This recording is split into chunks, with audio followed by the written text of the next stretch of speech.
Welcome to Inc.'s The Founders Project with Alexa Von Tobel. I'm Alexa, the founder of LearnVest, author of New York Times bestselling book, Financially Fearless, and second book, Financially Forward. I'm also the founder and managing partner of Inspired Capital, a venture firm focused on the entrepreneurs of the future. Each week, we sit down with a top founder to share their story of guts, inspiration, and drive. Hi, everybody. I'm your host, Alexa Von Tobel, and this week, I'm excited for you to meet Virgilio Bento, the founder and CEO of Sword Health, the company freeing the world from pain. After his brother suffered an accident and was unable to access intensive physical therapy that he needed to recover, V realized there simply had to be a better way. During his PhD in electrical engineering, V invented the very first digital therapists, which used motion tracking technology to deliver physical therapy programs to patients in their homes. In 2015, he founded Sword Health to bring this revolutionary therapy to patients around the world. Since its founding, Sword Health has helped thousands of people recover from surgery and manage chronic pain from home.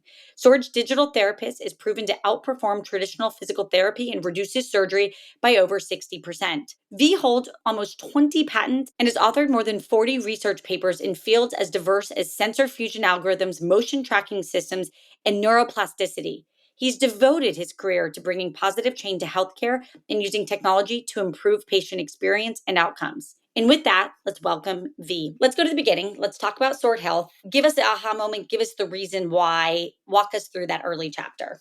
Yeah, so actually I started building Sword a little bit before that because I did my PhD in electrical engineering and I focused my PhD on really developing the technology behind what Sword is right now.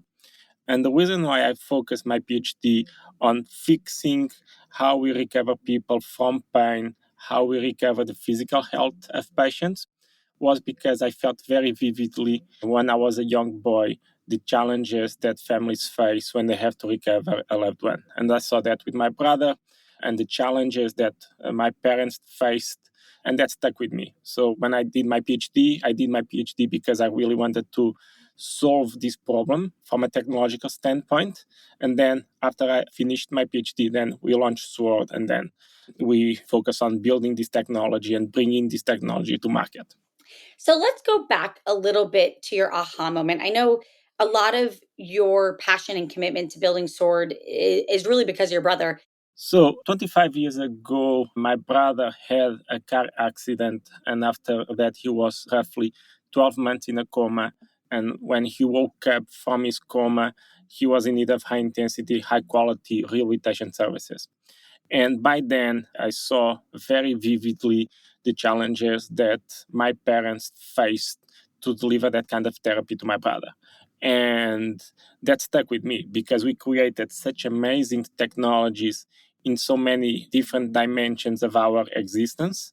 But when it comes down to this big human problem, which is how we treat physical pain, we are pretty much doing the same thing for the last 50 years. And I saw that very vividly with my brother after his car accident. And that was my aha moment, which is we need a better solution and we need a different solution. And for me, I always loved technology, and I always understood how technology can really fix problems in a scalable way. And then I looked at the field of pain, and we pretty much were doing everything without any kind of technological impact. And so that's why I really focus on understanding how technology, how AI could really change how we treat pain and really fix this problem once for all. Sword focuses on musculoskeletal conditions, MSK. Yes. What are the barriers to receiving high quality care, and what did you really set out to solve? So we focus on physical pain, and within physical pain, musculoskeletal conditions are the biggest source of pain in the world. And so that's where we started. And now we already evolved and expanded to really also tackle other conditions that trigger pain.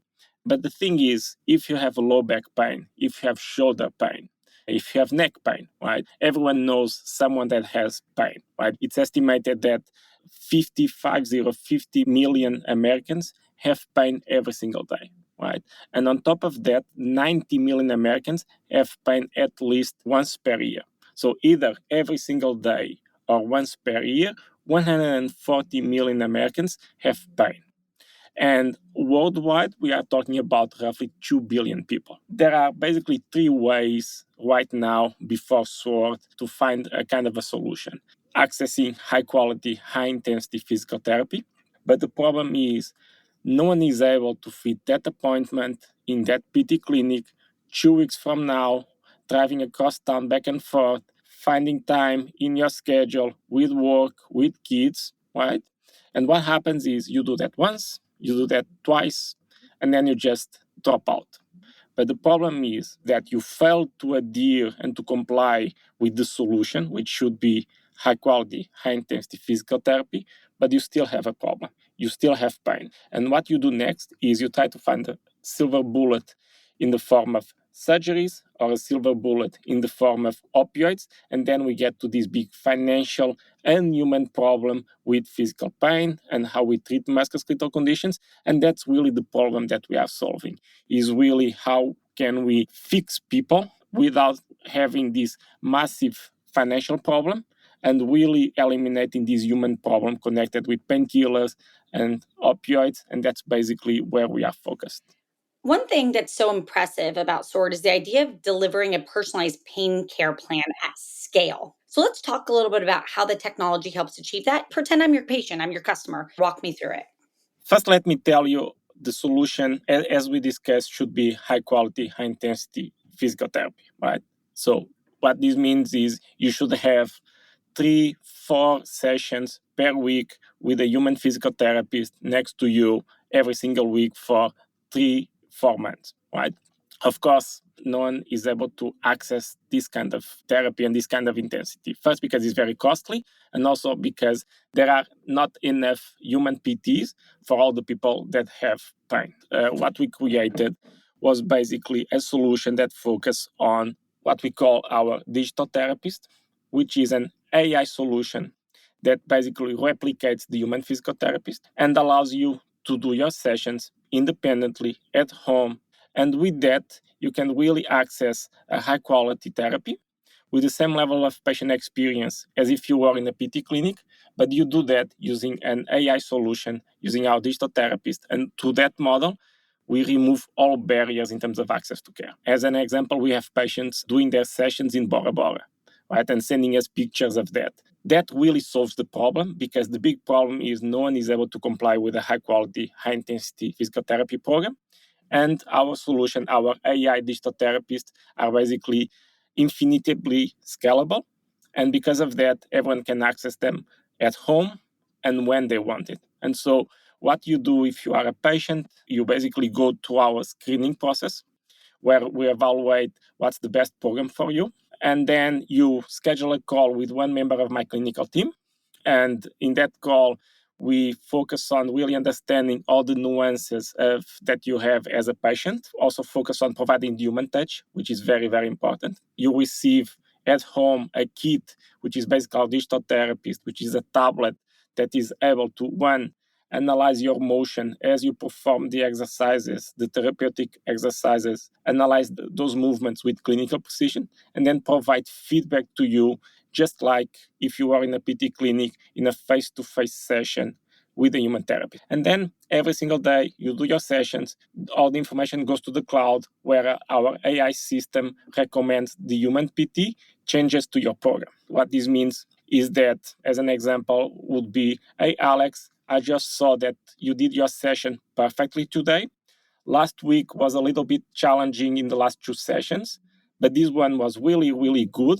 So I changed your session tomorrow with your digital therapist, and I've made it a little bit more challenging, but I think you're going to excel. And with that, you really have 2 amazing engagement loops. First, the convenience in terms of access to care delivered by technology. The second engagement loop is the human touch delivered by our clinical team. So that's why we don't say that we build AI therapies. We say that we build AI plus human therapies. Talk a little bit about what you've learned about go to market, and where in 2015, when you were really standing up the company, what was the business model and where did it evolve to? At 2015, we had no idea what the business model would look like. We were just focused on developing a solution, right? So we were focused a little bit like researchers, focused on how to solve this problem. And then we hope that after we solve this problem, we will have a market for it. The focus was really about how can we develop the technology to solve these problems in this field? Does the technology works? What's the clinical validation? It was really focused on the fundamentals. As an example, the first commercial person that we hired was in late 2019. And then the good thing was that we were somewhat lucky of launching in January 2020 and immediately get a massive market traction because what we developed really fits nicely in the trifecta of what the future of the healthcare world should look like, which is high levels of patient experience, which means patients are recovering at home with high levels of convenience when they want, very comfortable, high levels of clinical outcomes. And third, and equally important, massive reductions in the system. Because what happens is when a client launches Sword, our new way of treating pain in the population, what they get is they see a massive reduction in the number of surgeries, in the number of injections, in the number of opioids, and all of that wasteful and very costly starts disappearing. We are able to contractually guarantee to clients when we sign an agreement to them that for each $1 that they spend with Sword, we save them $2 in healthcare costs. One part of your solution that I think is so interesting is you have a hardware piece of the puzzle Mhm. using sensor technology to deliver feedback on patients. What role does that technology play in your success? It's definitely more complex, that's for sure. We clearly defined the gold standard of care is the human physical therapist. So, what's proven to work is for me as a PT to tell you, hey, do this set of therapeutic exercises. And then, based on my analysis of your movement, I will provide feedback to you. And so, really look at all the variables in your movement and provide feedback to you so that you have a perfect physical movement, which will lead to a perfect physical recovery. And you will be without pain because of it. And so our focus was on that first part, which was the analysis of movement. We knew that we had to develop a way to not only able to understand the movement and digitize the movement that the patient just did, but do that with clinical precision, which is much more complex. It took us 5 years to get to the market. From my PhD to the year that we got to the market was because we had to solve several open problems in this technical space. Today, we have 31 patents on top of our technology because that was really the big challenge. And if you ask me why only now and not 10 years ago, and it's really because, from a technical standpoint, it's very complex. Doing hardware at scale in healthcare, it becomes, again, it's layers on top of layers of complexity. You need to have a supply chain. You need to comply with the FDA. You need to comply with all the regulatory frameworks. And so it's very, very complex. But usually, what I also denote to our team is that this wall, which is all this complexity, when you are able to overcome it, is also a wall against your competitors. Is the answer to solving musculoskeletal pain is simply see a good physical therapist and do the exercises necessary to strengthen and rehabilitate that part of your body and be very compliant and vigilant about making sure you do it to get to a point where you are healed. Is it as simple as that? The most simplistic answer and the most simple answer that I can give you, the solution to pain is movement. When you have pain, your first instinct is to stop moving, which is completely human, but that's only going to make your pain worse and worse. And then you move less and less, which gets you in this vicious cycle. So the solution is for you to move and move well. That's why it's so important for you to have guidance in terms of how you do your movement. And that's why we evolved from a single solution to a platform of multiple solutions. Because after we make sure that you are free of pain, after you go into our digital physical therapy program, we then have a new solution, which is Moved, which focus on making sure that you keep exercising, you keep moving, you can keep taking care of your physical health so you don't have pain anymore in your life. And so, in a very simple, plain English, the solution to pain is for you to move and move well. What does the future look like? What are you optimistic about over the next 5 to 10 years of what you can see that's very cutting edge with pain management that's coming that we can all look forward to? So, of course, I'm biased, but I think we are that solution. And what we are seeing is that what I think it's very important is that everyone in the market right now understands that we have a problem with pain and we need a better solution.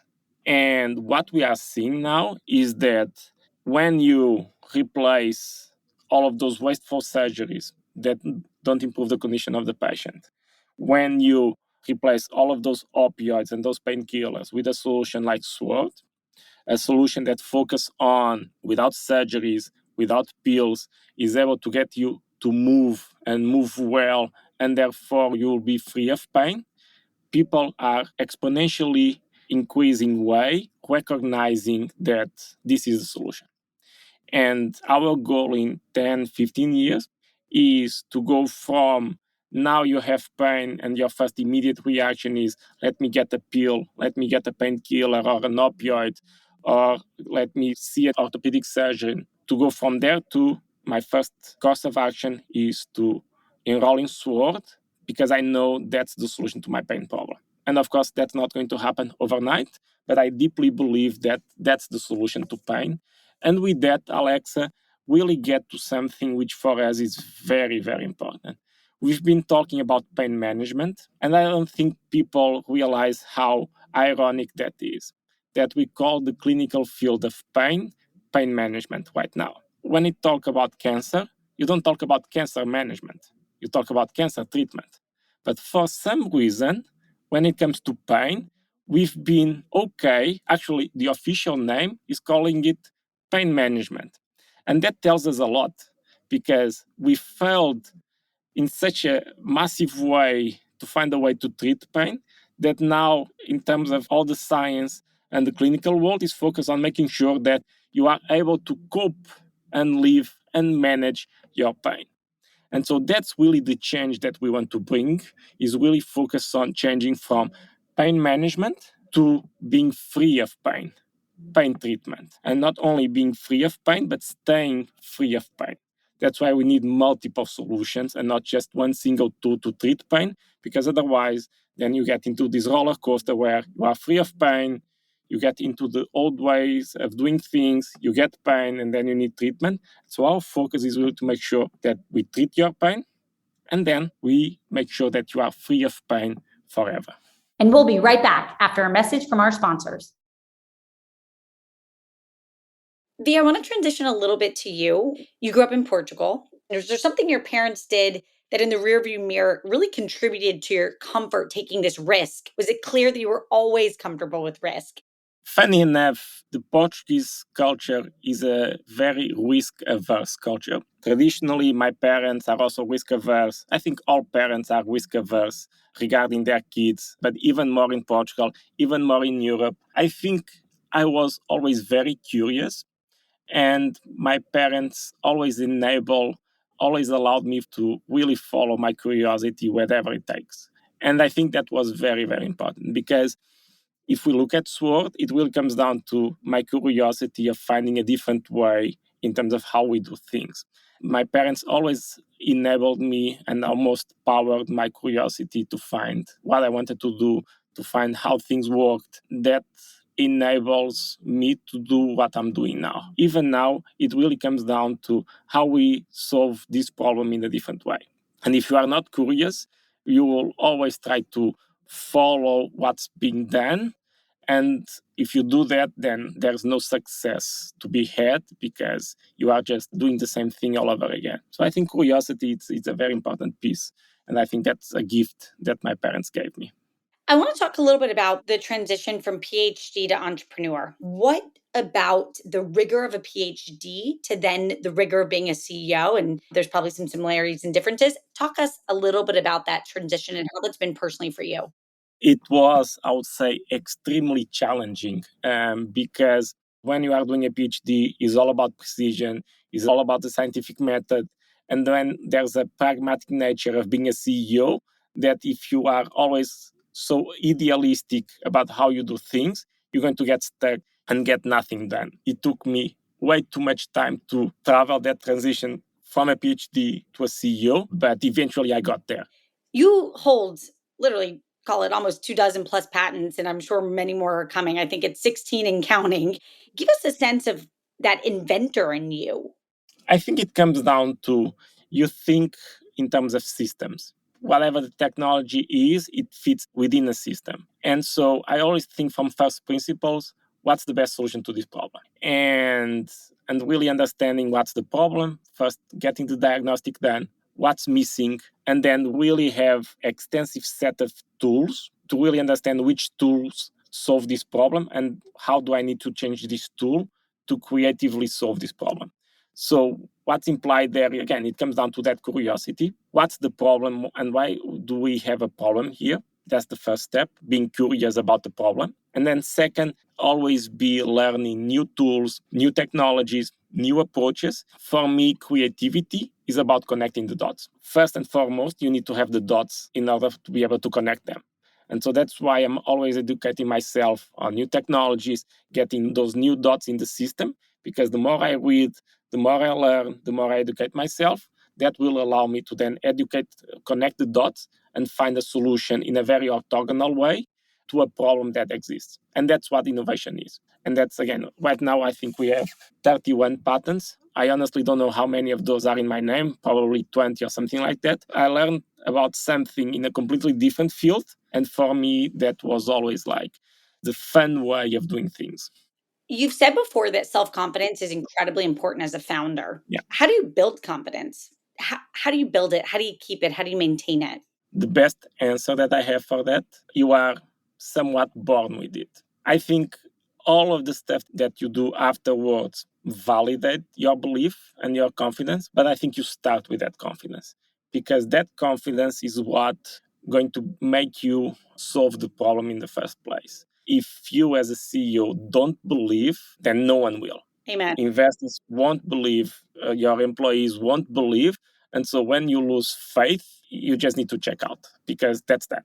Honestly, you really need to believe, not fake it. That's the type of stuff that you cannot fake. And the more you win, the more you solve problems, the higher your belief. If I look back 10 years ago, I always started believing in myself and believing that I could do this.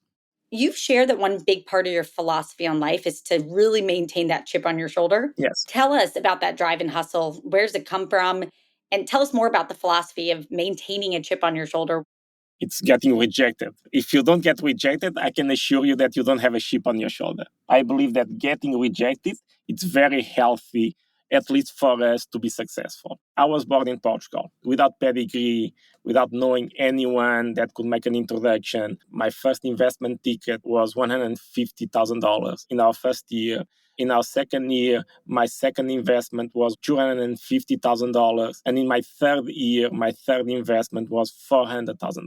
For 4 years, no one really believed in us. And even our Series A, I started raising my Series A in Europe. Everyone told me no. And then I shoot a cold email out of the blue to Causal Ventures, and they believed in us, in the technology, in the clinical validation, and in the team, and they invested. And so all of those rejections, and still to this day, because I know that I don't fit a beautiful frame of what a CEO should be. And so when people tell me no, and today we still have people saying no, and that's okay. I always think about that quote from Muhammad Ali, which is like, I will show you how great I am. And that's the chip on our shoulder. Sometimes when I don't feel like working that hard, I always like, nope, I still remember all of those rejections that got us here. And I will work as hard as yesterday because I think that chip on your shoulder, it's very, very important. Everyone at Sword, it's actually part of our culture. We have that chip on our shoulder, and it's very healthy to be rejected.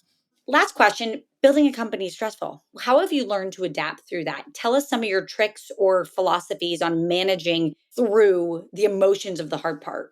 So I do two things to take care of three things to take care of my mental health. I lift heavy weights, I do jujitsu, and I spend time with my kids. I do those three things in a day. I'm completely okay. I have zero problems with stress. If I start missing on one of those three things, I obviously see an impact in my mental health. But as long as I do those three things, independently of the problems that I have, I'm good. I want to move to the quick fire round here, V. And just answer with the first thing that comes to mind. What gets you out of bed every day? It's the chip on my shoulder. What is your favorite interview question to figure out if you want to work with someone? What's the biggest misconception that people have of you? V, what's the biggest misconception that people have of you? I'm too cold sometimes. And I think that's absolutely not true. I care a lot, but I think leadership has a price, and sometimes that misconception is the price to pay. What's a quote you live by? A mantra, a quote, something that you've read that just really resonates in your soul all the time? This is a quote from Steve Martin, the comedian, in his biography, which he says that the secret to life, which I deeply believe, is be so good that you cannot be ignored. If you look at me, if you look at Sword, starting in Portugal, middle of nowhere, and now being one of the fastest growing companies in the world, was because we were so good that we couldn't be ignored. So that's my favorite quote. What is your biggest pinch me moment to date at Sword? We send the kit to our patients, right? And after patients get treated, they send the kit back with the technology for us to refurbish, right? Our patients, dozens and dozens of patients, write love letters that they put in the kit for us to read when we open the kit. And no one asked our patients to do that. They do that because they feel so much joy, so much love to be free of pain that they want to show their gratitude. And so they write these love letters when we have dozens and dozens of these love letters in the office. And that's like, okay, this is incredible. That actually is a pinch me moment. That's like every time that happens is amazing. Last question. Your favorite book, a book that's had a material impact on your life. I have many, many. It's like picking your favorite kid, which is challenging. It's the biography from Feynman. Surely you're joking, Mr. Feynman. And because then you see what's genius at play. I read it when I was doing my engineering degree, and it's like, yeah, that's a life well lived. I love that. There's something so romantic about the way you think, V, that I can tell is there's an idealism that's deep inside you, which is special. Thank you. First of all, V, thank you so much Thank you. on behalf of people that, I know many people that have pain. I'm so grateful for what you're doing for society. Everybody out there, if you want to learn more, please check out swordhealth.com. If you are in pain, check out swordhealth.com. And you can join us next week for Inc. the Founders Project with Alexa Von Tobel. V, we're rooting for you. Thank you so much. You are a very special person, and it's an honor to have you today. Oh, thank you. Thank you. It was super cool to be here. Thank you, Alexa.